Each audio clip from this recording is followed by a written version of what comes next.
الحمد لله نحمده ونستعينه ونؤمن به ونتوكل عليه ونعوذ بالله من شرور أنفسنا ومن سيئات أعمالنا من يهده الله فلا مضل له ومن يضلل فلا هادي له وأشهد أن لا إله إلا الله وأشهد أن محمدا عبده ورسوله أرسله بالهدى ودين الحق ليظهره على الدين كله وكفى بالله شهيدا اللهم صل على محمد وعلى آل محمد كما صليت على إبراهيم وعلى آل إبراهيم وبارك على محمد وعلى آل محمد كما باركت على إبراهيم وعلى آل إبراهيم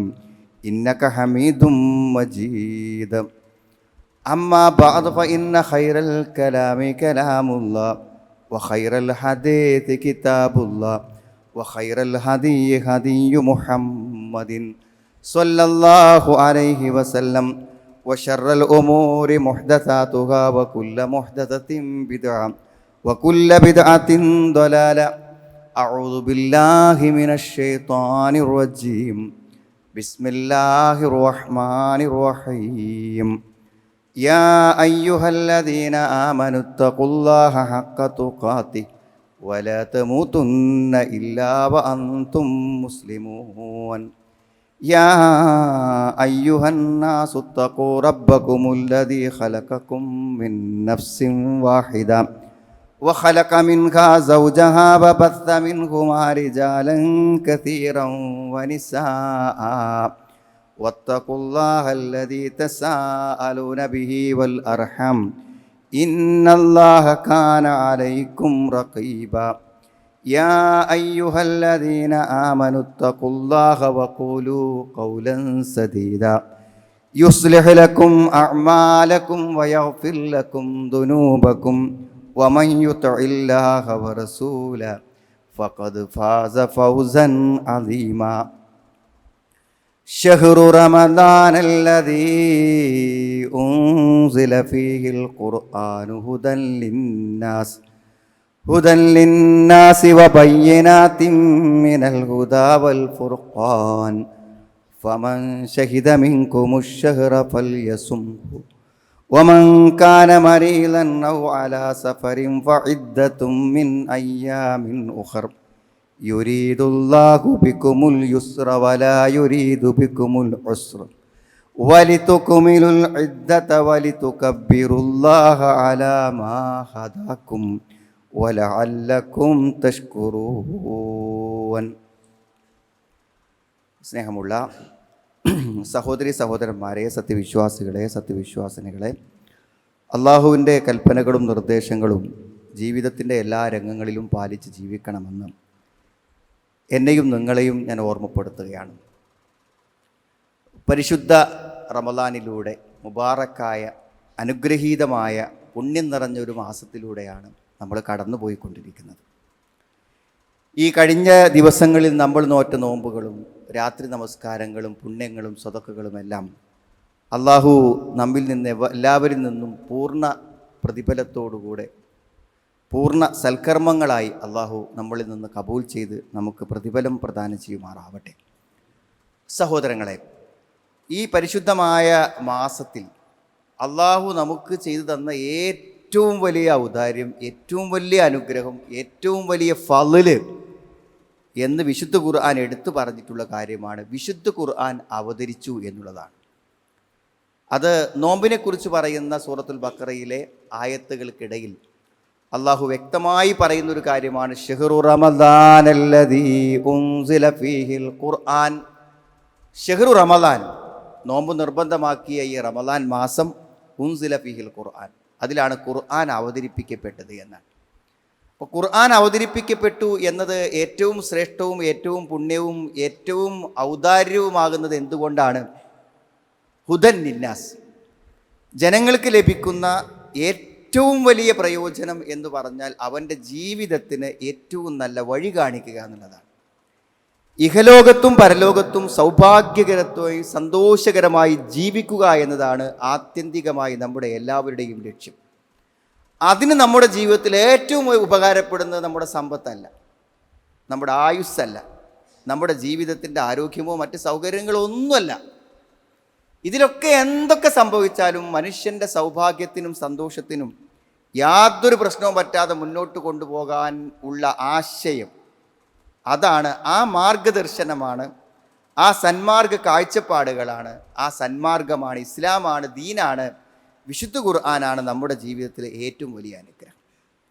ഒരു പക്ഷേ നമ്മുടെ എല്ലാവരുടെയും ആയുഷ്കാലത്ത് നമ്മുടെ ജീവിതത്തെ ആസ്വദിക്കാനും അനുഭവിക്കാനും നമ്മുടേതായ ചില ലക്ഷ്യങ്ങൾ കണ്ട് ആ ലക്ഷ്യങ്ങൾക്ക് വേണ്ടി സമയവും ആരോഗ്യവും വർഷവും മാസവും പണവും എല്ലാം ചെലവഴിച്ചുകൊണ്ട് ജീവിക്കുന്ന ആളുകളുണ്ടായിരിക്കും. അതിലൂടെ എനിക്ക് കുറച്ച് പണം ഉണ്ടായിക്കഴിഞ്ഞാൽ എനിക്ക് സന്തോഷം ഉണ്ടാവും, ഞാൻ നല്ലൊരു ബിസിനസ്സുകാരനായാൽ എനിക്ക് നല്ല സന്തോഷം ഉണ്ടാവും, എൻ്റെ ആരോഗ്യത്തിനൊരു പ്രശ്നം ഉണ്ടാകാതിരുന്നാൽ ഞാൻ വ്യായാമം ചെയ്ത് ഭക്ഷണക്രമങ്ങൾ പാലിച്ച് ആരോഗ്യ പ്രശ്നങ്ങളില്ലാതെയായാൽ എനിക്കെൻ്റെ ജീവിതം അതിൻ്റെ ലക്ഷ്യത്തിലെത്തും എന്നൊക്കെ നമ്മൾ കണക്ക് കൂട്ടും. ഇതൊക്കെ തെറ്റാന്ന് എപ്പോഴും മനസ്സിലാവുക നിങ്ങൾ. ഇതൊന്നല്ല എൻ്റെ ജീവിതത്തിൻ്റെ ലക്ഷ്യം എന്ന് നമുക്ക് മനസ്സിലാകുന്ന സമയം എപ്പോഴാണെന്ന് വെച്ചാൽ നമുക്ക് കുറച്ച് വയസ്സാവുള്ളൂ. വയസ്സാവുമ്പോൾ എന്താ വെച്ചാൽ നമ്മുടെ ശരീരത്തിൻ്റെ എല്ലാ അവയവങ്ങളും പണിമുടക്കാൻ തുടങ്ങും. കണ്ണിൻ്റെ കാഴ്ചക്ക് പ്രശ്നങ്ങൾ വരും, നമ്മുടെ സന്ധികൾക്ക് പ്രയാസങ്ങൾ വരും, നമുക്കൊരു പക്ഷേ നടക്കാനും നീക്കാനും ഒന്നും കഴിയാത്ത അവസ്ഥകൾ വരും. അങ്ങനെ എനിക്ക് പ്രത്യേകിച്ച് ഒന്നും സംഭവിക്കാതെ എൻ്റെ ആരോഗ്യവും എൻ്റെ ജീവിതവുമായി നല്ല നിലയ്ക്ക് ഞാൻ അങ്ങനെ പോകും എന്ന് വിചാരിച്ച ഒരാൾ പെട്ടെന്നൊന്ന് കിടപ്പിലാകുമ്പോൾ, ഇനിയിപ്പോൾ ഞാൻ ഇവിടുന്ന് എഴുന്നേൽക്കൂല, ഞാൻ ഇവിടെ കിടപ്പിലായി, ഞാനൊരു രോഗിയായി എന്ന് തിരിച്ചറിയുമ്പോൾ അയാൾക്കുണ്ടാകുന്നൊരു സങ്കടമെന്ന് പറഞ്ഞാൽ ആ ജീവിതത്തെക്കുറിച്ച് മാത്രമുള്ള സങ്കടമല്ല, ഞാൻ ലക്ഷ്യം വെച്ചതായിരുന്നില്ല എൻ്റെ ജീവിതത്തിൻ്റെ ലക്ഷ്യം എന്ന് തിരിച്ചറിയുന്ന ഏറ്റവും ഖേദകരമായ നഷ്ടപ്പെട്ടു പോയ ആയുസ്സിനെക്കുറിച്ചും നഷ്ടപ്പെട്ടു പോയ പണത്തെക്കുറിച്ചും നഷ്ടപ്പെട്ടു പോയ ലക്ഷ്യത്തെക്കുറിച്ചൊക്കെ വ്യാകുലപ്പെടുന്ന നൊമ്പരപ്പെടുന്ന ജീവിതത്തിൻ്റെ അവശതയുടെ ചില നാളുകളുണ്ട് സുഹൃത്തുക്കൾ. അവിടെ നമുക്ക് പിടിച്ചു നിൽക്കണമെന്നുണ്ടെങ്കിൽ നമ്മളെല്ലാവരും മനസ്സിലാക്കേണ്ടത് ജീവിത സൗഭാഗ്യം എന്നത്, സന്തോഷമെന്നത് അള്ളാഹു നമുക്ക് കാണിച്ചു തരുന്ന ഈ ഹുദയിലാണ്, ഹുദൽ ലിന്നാസ്, അള്ളാഹു കാണിച്ചു തരുന്ന ഈ മാർഗദർശനത്തിലാണ്. അത് നമുക്കൊന്ന് ബോധ്യപ്പെട്ട് മനസ്സിലാവുക എന്നുള്ളത് വളരെ പ്രധാനപ്പെട്ട ഒരു കാര്യമാണ്. മറ്റൊന്നുകൊണ്ട് നമുക്കത് നേടാൻ സാധ്യമല്ല എന്ന് തിരിച്ചറിയണം. ഈ നല്ല സുഖത്തിലും സന്തോഷത്തിലും സ്വർഗത്തിലാണല്ലോ മനുഷ്യൻ ആദ്യം ജീവിതം ആരംഭിച്ചത്. ആദം നബി അലൈഹി സ്വലാം സ്വർഗത്തിലാണ് ഉണ്ടായിരുന്നത്. ഈ ഭൗതിക ജീവിതത്തിൻ്റെ യാതൊരു വിധത്തിലുള്ള വ്യാകുലതകളും അകറ്റാത്ത, ദുഃഖമില്ലാത്ത, വ്യസനമില്ലാത്ത, സങ്കടമില്ലാത്ത, ഭയമില്ലാത്ത ലോകത്താണ് മനുഷ്യൻ്റെ സൃഷ്ടിപ്പിൻ്റെ തുടക്കമെന്ന് പറഞ്ഞത്. അവിടെ നിന്ന് അള്ളാഹു പരീക്ഷണങ്ങളും പ്രതിസന്ധികളും കഷ്ടപ്പാടുകളുടെ ഭൂമിയിലേക്ക് അയക്കുമ്പോൾ എന്താ ആദം നബി അലൈഹി സ്വലാമോട് പറഞ്ഞത്? ആ സൗകര്യങ്ങളില്ലാത്ത ഭൂമിയിലേക്ക് ഇന്ന് ഞാനും നിങ്ങളൊക്കെ അനുഭവിക്കുന്ന എല്ലാ അസൗകര്യങ്ങളും കഷ്ടപ്പാടുകളും അനുഭവിക്കുന്ന ഈ ലോകത്തേക്ക് പറഞ്ഞയക്കുമ്പോൾ അള്ള പറഞ്ഞ വാക്കുന്നത് കാലഹുബിത്താമിൻ കജമിയ പോയിക്കോളിന്നാണ്. മറ്റൊരു ആയത്ത് വലക്കും ഫില്ലാർലി മുസ്തഖറുവ മതാവിനിലാകെ, കുറച്ച് അലഞ്ഞ് അവിടെ താമസിക്കണം. എല്ലാ മനുഷ്യനും ഒരു നിശ്ചിത അവധി ഭൂമിയിൽ പൂർത്തിയാക്കണമെന്ന് അള്ളാഹു പറയുന്നുണ്ട്. എന്നിട്ട് എന്താ പറഞ്ഞ കാര്യങ്ങൾ? ബാലുക്കും ലിബാലിനതു, നിങ്ങൾ ചിലർക്ക് ശത്രുക്കളാണ്. ഇമ്മക്കും മിന്നി ഹുദ, എൻ്റെ അടുക്കൽ നിങ്ങൾക്ക് ഹുദ വരും. അള്ളാഹു ഖുർആൻ ഇറക്കിയ ലക്ഷ്യം പറഞ്ഞല്ലോ, ഹുദൽ ലിന്നാസ്, എൻ്റെ അടുക്കൽ നിന്നുള്ള ചില മാർഗനിർദ്ദേശങ്ങൾ നിങ്ങൾക്ക് വരും, ചില അറിവുകൾ വരും, ദൈവീകമായ ജ്ഞാനങ്ങൾ വരും, പ്രവാചകത്വത്തിൽ നിന്നുള്ള ചില അറിവുകൾ വരും, പ്രവാചകന്മാർ പറഞ്ഞു തരുന്ന ചില മത നിയമങ്ങൾ നിങ്ങൾക്ക് വരും. ആ മത നിയമങ്ങളെ, ആ ഹുദയെ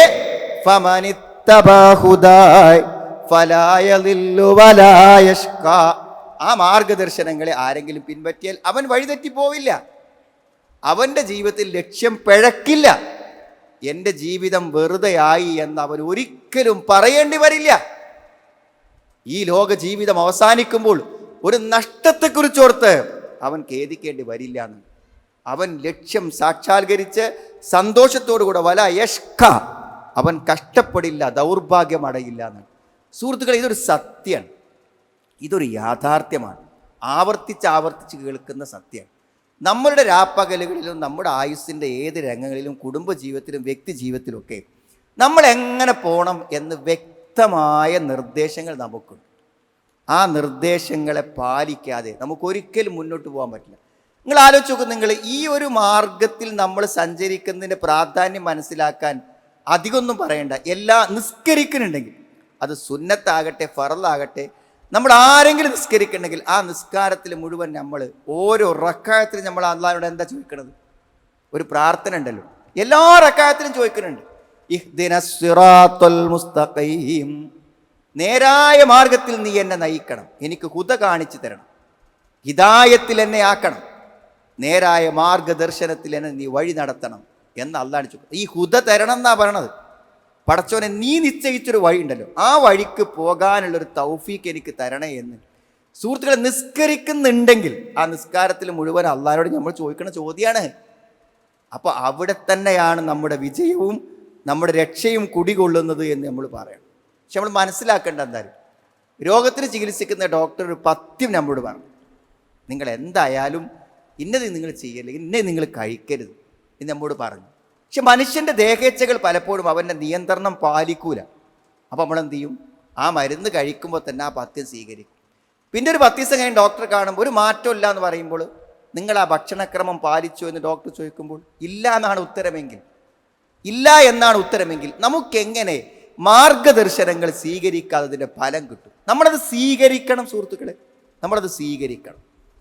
ഞാനൊരു മിനിമം ഉദാഹരണം പറഞ്ഞാൽ നിങ്ങൾക്ക് പെട്ടെന്ന് മനസ്സിലാവും. ഇപ്പോൾ നമ്മുടെ ഒരു സഹോദരി എവിടെ ചെല്ലുകയാണെങ്കിലും അവിടെ എന്തുണ്ടാവും? ശരിയായി നല്ല ഹിജാബോടുകൂടെ ദേഹത്തഴഞ്ഞ ഒട്ടിച്ചേരാത്ത എല്ലാ ഭാഗങ്ങളും മറയുന്ന, മുഖവും മുൻകൈയുമല്ലാത്ത ഭാഗങ്ങളെല്ലാം മറയുന്ന, സുതാര്യമായ കാലടക്കം മറയുന്ന വസ്ത്രം ധരിച്ച ആൾക്കാരെ കാണും. അപ്പോൾ എന്താ മനസ്സിലാക്കേണ്ടത്? ഇതാണ് ഇസ്ലാമിക വേഷം എന്ന് അവർക്ക് മനസ്സിലാവും, അവർക്ക് അറിയും. പക്ഷെ പലപ്പോഴും അത് എത്ര ആളുകൾ പാലിക്കുന്നുണ്ട്, എത്ര ശതമാനം പാലിക്കുന്നുണ്ട്? ഒരു പക്ഷേ ആ ഒരു നിയമലംഘനം കൊണ്ടുണ്ടാവുന്ന ദ്രോഹങ്ങളും അതിൻ്റെ അപകടങ്ങളും എത്രയാണ് എന്ന് ഒരു പക്ഷേ അള്ളാഹ്ക്ക് മാത്രമേ അറിയുള്ളൂ.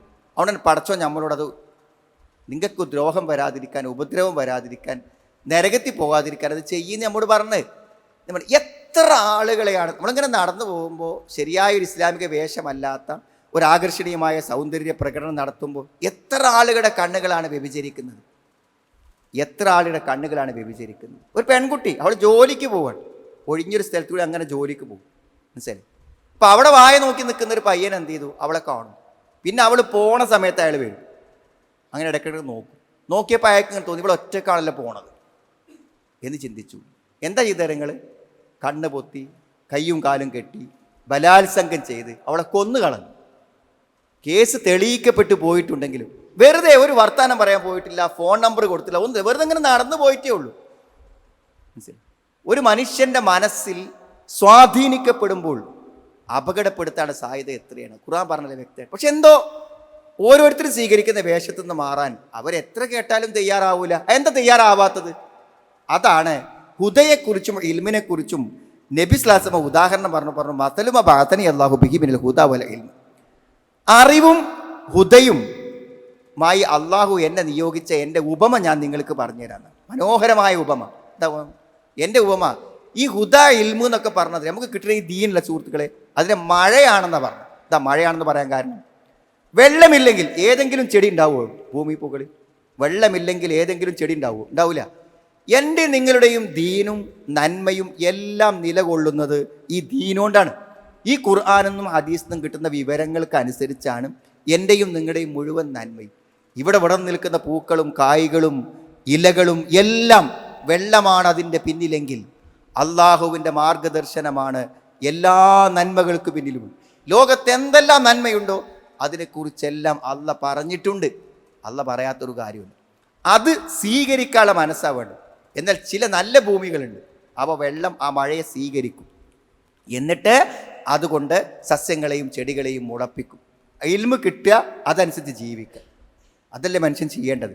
അതാണ്, വെള്ളം വലിച്ചെടുക്കും, അതുകൊണ്ട് സസ്യങ്ങളെ മുളപ്പിക്കും. രണ്ടാമത്തെ എന്താണ്? മറ്റൊന്നുണ്ട്, അതെന്താ വെച്ചാൽ വെള്ളത്തെ സ്വീകരിക്കും. ഉറച്ച ഭൂമിയാണ്, അവിടെ വെള്ളം ഇങ്ങനെ നിൽക്കും. പക്ഷെ ആ വെള്ളം ആ ഭൂമിക്ക് ഉപകാരപ്പെടില്ല, കാരണം അവിടെ പാറയാണ്. എന്നാൽ ആ വെള്ളം പക്ഷികൾ കുടിക്കും, മൃഗങ്ങൾ കുടിക്കും, അവിടെ നിന്ന് നനക്കാനെടുക്കും. ആ വെള്ളം മറ്റുള്ളവർക്ക് പോകും. അറിവ് കൊണ്ടൊരു ഉപകാരവും കിട്ടാത്ത കുറേ ആൾക്കാർ, അത് മറ്റുള്ളവർക്ക് പറഞ്ഞു കൊടുക്കാനും മറ്റുള്ളവരെ നന്നാക്കാനും ഉഷാറാണ്. അവനവൻ അതുകൊണ്ട് ഒരു കാര്യമില്ല. മൂന്നാമത്തെ ഒരു വിഭാഗത്തെക്കുറിച്ച് നബി പറഞ്ഞു ഖിആൻ. അതെന്താണ്? ചതുപ്പ്. അവിടെ മഴ പെയ്താൽ അവിടുന്ന് വെള്ളം ആർക്കോട്ട് കിട്ടൂല. ആ വെള്ളം ആ ചതുപ്പിൽ ഉപകാരപ്പെടുകയുമില്ല. അപ്പോൾ സുഹൃത്തുക്കളെ, ഞാനും നിങ്ങളും ഈ റമദാനിൽ വിശുദ്ധ ഖുർആൻ എന്ന ഹുദയുടെ അനുഗ്രഹം കിട്ടിയ ആളുകളെന്ന നിലക്ക് നമ്മൾ കേട്ടതും നമ്മൾ അറിഞ്ഞതനുസരിച്ച് ജീവിക്കാൻ തീരുമാനിക്കുക. അതാണ് ഹുദൻ ലിന്നാസ്. ജനങ്ങൾക്ക് അള്ളാഹു കാണിച്ചു തന്ന ഈ ഒരു മാർഗദർശനത്തെ ശരിയായി സ്വീകരിക്കുക എന്നുള്ളതാണ്. അത് സ്വീകരിക്കുന്നതിൻ്റെ മഹത്വം, അതിൻ്റെ ഗുണം, അതിൻ്റെ ആസ്വാദനം അത് അള്ളാഹു സൂറത്ത് നൂറിൽ പറയുന്നുണ്ട്. സുഹൃത്തുക്കൾ, ഒരു തരം എണ്ണ ഉണ്ട്, സെയ്ത്തിൻ്റെ, നമ്മളെ ഒലിവിൻ്റെ എണ്ണ. ആ എണ്ണ കത്തിക്കാൻ ഉപയോഗിക്കുന്ന എണ്ണ.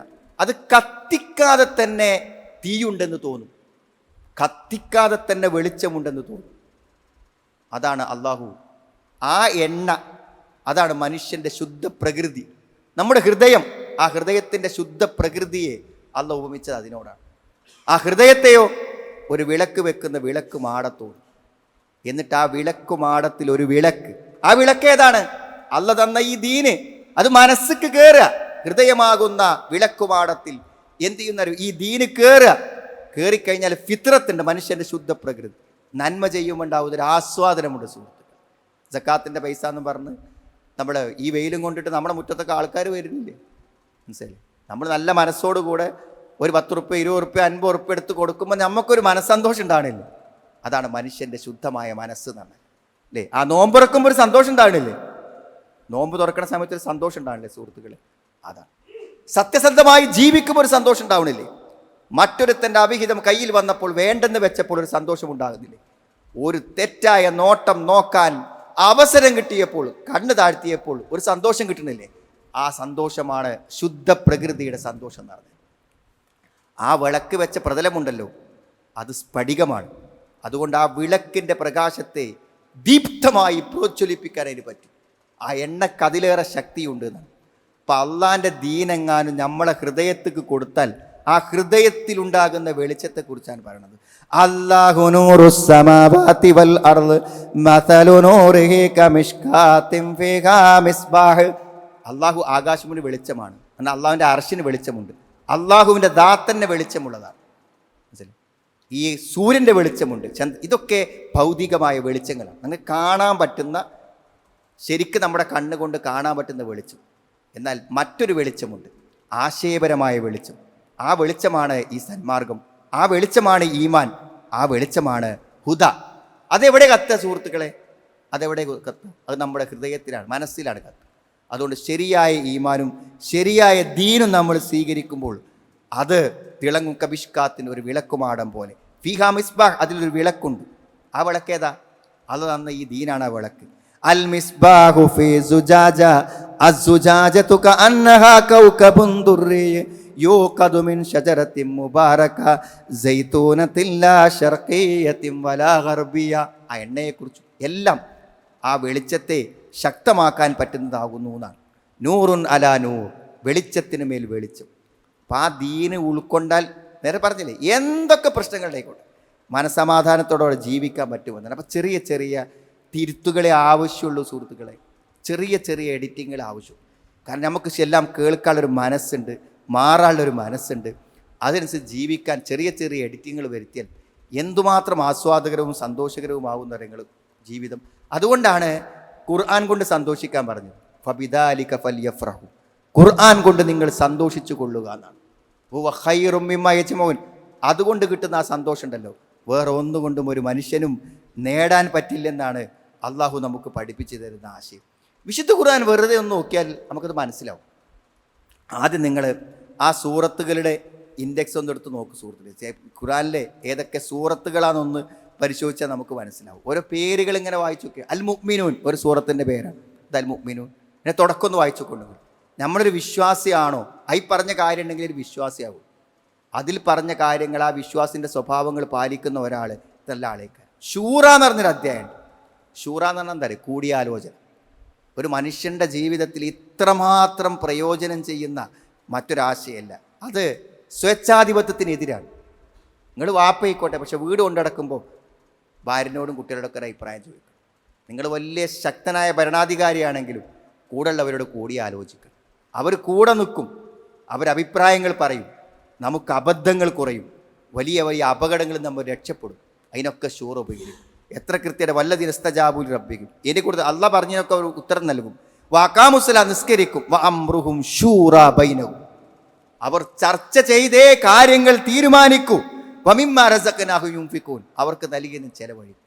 വിശുദ്ധ ഖുർആൻ പറയുന്ന ആശയങ്ങൾ എത്ര മഹത്തരമാണ് സുഹൃത്തുക്കളെ. തൗബ എന്ന അധ്യായം, മനുഷ്യൻ്റെ ജീവിതത്തിൽ തെറ്റ് പറ്റാത്തൊരു മനുഷ്യനുണ്ടാകും.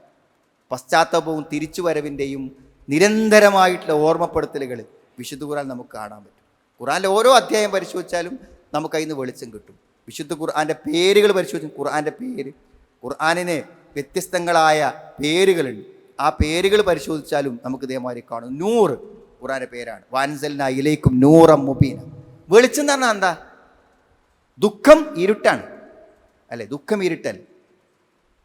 വഴികേടുകൾ ഇരുട്ടാണ്, തിന്മ ഇരുട്ടാണ്. നമുക്ക് പ്രതികൂലമായതെല്ലാം ഇരുട്ടാണ്, എന്നാൽ അനുകൂലമായതെല്ലാം വെളിച്ചമാണ്. അതുകൊണ്ട് സത്യത്തെയും സന്മാർഗത്തെയും അള്ളാഹു വെളിച്ചം നൽകും. ഹുദ സന്മാർഗം, ഷിഫാ രോഗശമനം. ഒരു രോഗം മാറിയാലുണ്ടാവുന്ന ഒരു സന്തോഷം എത്രയാണ്. അതേപോലെ ആശ്വാസം നൽകുന്ന മറുപടികളും ആശയങ്ങളും വിശുദ്ധ ഖുർആൻ നമുക്ക് നൽകുന്നതാണ്.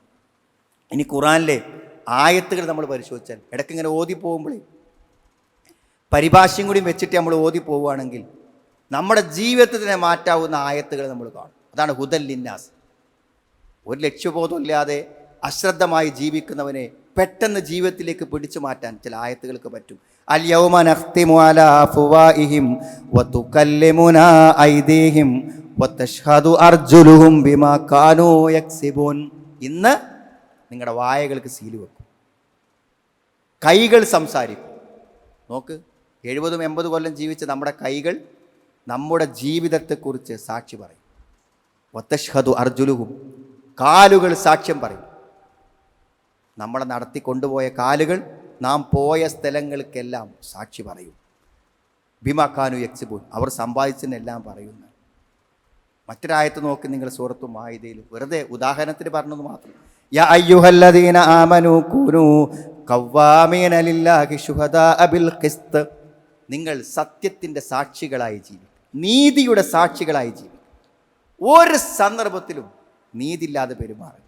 എന്നിട്ടെന്താ പറഞ്ഞ്, വലാ യജ്രിമന്നകും ശനആനു ഖൗം, ഒരാളോട് നിങ്ങൾക്ക് ദേഷ്യമുണ്ട്, വിരോധമുണ്ട്, എന്നാൽ പോലും അവനോടൊരു കാര്യം നിങ്ങൾ ചെയ്യേണ്ടി വരുമ്പോൾ അവൻ്റെ ആ ദേഷ്യം മനസ്സിൽ വെച്ചുകൊണ്ട് നിങ്ങൾ അവനോട് അനീതി ചെയ്യരുത്. ഒരു കാര്യത്തിൽ ശത്രുവിനോടും മിത്രത്തോടും ഒരേ നിലപാട് സ്വീകരിക്കാൻ പറയുന്ന നീതിയുടെ, ന്യായത്തിൻ്റെ സത്യസന്ധമായ ഏറ്റവും വലിയ ഗ്രന്ഥം. യാ അയ്യുഹല്ലദീന ആമനൂ ലാ തഅകുലു അംവാലകും ബൈനകും ബിൽ ബാത്തിൽ, തിന്നരുത്, നിങ്ങൾക്ക് തിന്നാൻ പറ്റാത്ത നിഷിദ്ധങ്ങൾ നിങ്ങൾ തിന്നരുത്. സമ്പാദിക്കാൻ പറ്റിയ ഏറ്റവും നല്ല മാർഗം ഇല്ല അൻ തകൂന തിജാറത്തൻ അൻ തറാലിൻ മിൻകും, കച്ചവടം കൊണ്ട്, ഹലാലായ കച്ചവടം കൊണ്ട് കസ്റ്റമറെ സംതൃപ്തിപ്പെടുത്തിക്കൊണ്ട് അയാൾക്ക് തൃപ്തിപ്പെടുന്ന രൂപത്തിലുള്ള വിനിമയങ്ങൾ വിട്ട് ഹലാല് മാത്രം തിന്ന. വലാ തഖ്തുലൂ അൻഫുസകും, നിങ്ങൾ നിങ്ങളെ നശിപ്പിക്കരുത്, നിങ്ങൾക്ക് ദോഷകരമായതൊന്നും നിങ്ങൾ അറിഞ്ഞുകൊണ്ട് ചെയ്യരുത്. ഇന്നല്ലാഹ കാന ബിക്കും റഹീമ, അള്ളാഹു നിങ്ങളോട് കരുണയുള്ളവനാണ്. സൂറത്ത് ഇസ്രായിൻ്റെ 31 മുതൽ സൗകര്യം 38 വരെ വായിച്ചു. എന്താ പറയാത്തതായില്ലേ? വലാ തഖ്തുലു ഔലാദക്കും, മക്കളെ കൊല്ലരുത്. വലാ തഖ്റബു സിന, വ്യഭിചരിക്കരുത്. വലാ തഖ്തുലു നഫ്സ്, കൊലപാതകം നടത്തരുത്. വലാ തഖ്റബു മാൽ യതീം, അനാഥന്റെ സ്വത്ത് തിന്നരുത്. വ ഔഫുൽ കൈൽ, നിങ്ങൾ അളത്തും തൂക്കവും പൂർത്തിയാക്കി കൊടുക്കണം. വലാ തഖുഫ് മാ ലൈസ ലക ബിഹി, നിനക്കറിയാത്ത കാര്യങ്ങൾ പ്രചരിപ്പിക്കരുത്, പറയരുത്, പിൻപറ്റരുത്. വലാ തംശി ഫിൽ അർദി മറഹ, അഹങ്കാരത്തോടെ നടക്കരുത്. കുല്ലു ദാലിക കാന സയ്യിഉഹു ഇൻദ റബ്ബിക മക്റൂഹ, ഇതൊക്കെ ദോഷകരമായതുകൊണ്ടാണ് അള്ളാഹു എണ്ണി പറഞ്ഞു തരുന്നത് എന്നാണ്. സഹോദരങ്ങളെ, വിശുദ്ധ ഖുർആൻ ഷഹ്റു റമളാൻ അല്ലദി ഉൻസില ഫീഹിൽ ഖുർആൻ ഹുദൽ ലിന്നാസ്, നമുക്കെല്ലാവർക്കുമുള്ള വഴികാട്ടിയാണ്. അതുകൊണ്ട് വിശുദ്ധ ഖുർആൻ അവഗണിച്ച് ജീവിച്ചാൽ ഈ ജീവിതം നഷ്ടമാവും. ഖുർആൻ എന്ന് എന്താണോ മനസ്സിലാക്കിയത് അതിലേക്ക് തിരിച്ചു വരാനുള്ള ഏറ്റവും നല്ല അവസരമാണ് റമളാൻ, നോമ്പ്. നമ്മൾ നോമ്പുകാരായിക്കൊണ്ട് വിശുദ്ധ ഖുർആൻ മനസ്സിലാക്കിക്കൊണ്ട് നമ്മുടെ ജീവിതത്തിൽ ആ ഖുർആൻ അനുസരിച്ചിട്ടുള്ള മാറ്റങ്ങൾ വരുത്തി യഥാർത്ഥ സിറാത്തുൽ മുസ്തഖീമിൽ സഞ്ചരിക്കാൻ അള്ളാഹു നമുക്ക് എല്ലാവർക്കും തൗഫീക്ക് പ്രദാനം ചെയ്യുമാറാകട്ടെ. അൽഹംദുലില്ലാഹ് ഹംദൻ കസീറൻ ത്വയ്യിബൻ ബാറകൻ ഫീ വസല്ലല്ലാഹു അലാ മുഹമ്മദിൻ വഅലാ ആലിഹി വസ്ഹബിഹി അജ്മഈൻ. അമ്മാ ബഅദ്. ഒരിക്കൽ കൂടെ അള്ളാഹുവിനെ സൂക്ഷിച്ച് ജീവിക്കണമെന്ന് എന്നെയും നിങ്ങളെയും ഞാൻ ഓർമ്മപ്പെടുത്തുന്നു. സഹോദരങ്ങളെ, നോമ്പിൻ്റെ വിധി വിലക്കുകളെല്ലാം നമുക്കറിയാം. പക്ഷെ എന്നാലും മറ്റ് സന്ദർഭങ്ങളിൽ നിന്ന് കേൾക്കാൻ അവസരമില്ലാത്ത ആൾക്ക് ഒന്ന് നീയത്താണ്. റമദാനക്ക് മൊത്തത്തിലൊരു നീയത്ത് മതി എന്ന് പറയുന്നവരുണ്ട്. പക്ഷേ കുറച്ചും കൂടി സൂക്ഷ്മതൊക്കെ നല്ലത് ഓരോ ദിവസവും രാത്രി നമ്മൾ എന്ത് ചെയ്യാണ്, നോമ്പ് ആരംഭിക്കുന്നതിന് മുമ്പായി രാത്രി സമയത്ത് തന്നെ നമ്മൾ നിയ്യത്ത്, നാളെ എനിക്ക് നോമ്പാണെന്നുള്ള ഉദ്ദേശം മനസ്സിലുണ്ടാവുക. പറയും പിന്നെ വാചകം ചൊല്ലൊന്നും വേണ്ട, മനസ്സിലുണ്ടായാൽ മതി. പിന്നെ നമ്മൾ ശ്രദ്ധിക്കേണ്ട ചില സുന്നത്തുകളുണ്ട്. നോമ്പ് നോൽക്കുന്ന ആളുകൾ ശ്രദ്ധിക്കേണ്ട സുന്നത്തുകൾ. ഒന്ന്, അത്തായം എന്തായാലും കഴിച്ചിരിക്കണം. ഇത്ര മിനിമമാണ്, ഗ്ലാസ് വെള്ളമാണെങ്കിൽ പോലും നമ്മൾ കഴിക്കണം.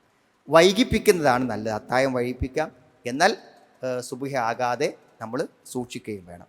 അതേപോലെ തന്നെ പരമാവധി ആരാധനകൾ, ഒരു ടൈമും വെറുതെ ആവാതെ പരമാവധി ആരാധനകൾ വർദ്ധിപ്പിക്കാൻ ശ്രമിക്കുക. നാവിനെ, സംസാരമാണ് ഏറ്റവും അധികം ശ്രദ്ധിക്കേണ്ടത്. നമ്മുടെ നോമ്പിന് ഏറ്റവും വലിയ പരിക്ക് ഉണ്ടാകുന്ന കാര്യം സംസാരമാണ്. പ്രത്യേകിച്ച് കുറ്റകരമായിട്ടുള്ള സംസാരങ്ങൾ ഒഴിവാക്കാം. അതേപോലെ തന്നെ നോമ്പ് തുറക്കുന്ന സമയത്ത് ഈത്തപ്പഴം കൊണ്ട് തുറക്കാൻ വേണ്ടി ശ്രമിക്കാം.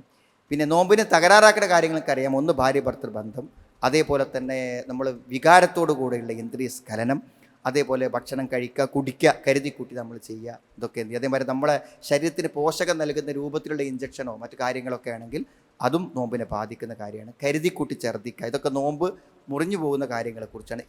ഇത്തരം ചില കാര്യങ്ങളൊക്കെ സംഭവിച്ചാൽ നമ്മൾ നോമ്പ് നോറ്റ് വീട്ടിയാൽ മതിയോ. പക്ഷേ ഭാര്യ ഭർത്തൃ ബന്ധം നടന്നിട്ടുണ്ടെങ്കിൽ തീർച്ചയായും അത് നോമ്പിൻ്റെ പകലിലാണെങ്കിൽ അതിന് ഒരു അടിമനെ മോചിപ്പിക്കണം, അല്ലെങ്കിൽ 2 മാസം തുടർച്ചയായി നോമ്പ് നോൽക്കണം. ഇങ്ങനെയുള്ള പ്രായശ്ചിത്തം കൂടെ അതിൻ്റെ കൂടെ വേണമെന്ന് നിർദ്ദേശിക്കപ്പെട്ടിട്ടുണ്ട്.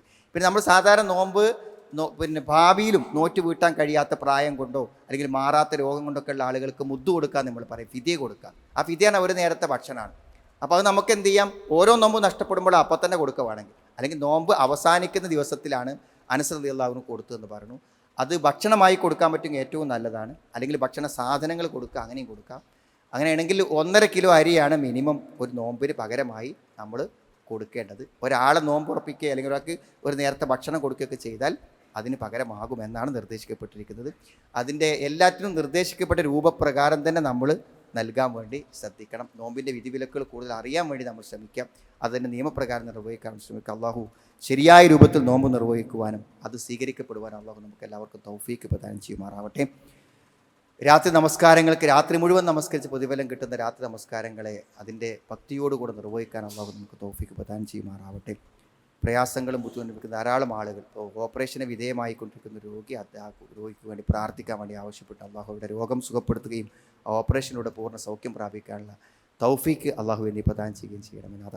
എല്ലാ പരീക്ഷണങ്ങളിൽ നിന്ന് പ്രതിസന്ധികളും ഞങ്ങൾ നീ കാത്തുരക്ഷിക്കണമെന്നാഥ. അറിയുന്ന കാര്യങ്ങളെ പാലിക്കുവാനും ഉൾക്കൊള്ളുവാനുമുള്ള തൗഫീക്കും ഹൃദയ വിശാലതയും ഞങ്ങൾക്ക് പ്രദാനം ചെയ്യണമെന്നാഥ. റബ്ബന ആതിനാ ഫിദ്ദുനിയ ഹസന വഫിൽ ആഖിറതി ഹസന വഖിനാ അദാബന്നാർ വൽഹംദുലില്ലാഹി റബ്ബിൽ ആലമീൻ. അല്ലാഹുമ്മ സ്വല്ലി അലാ മുഹമ്മദ്.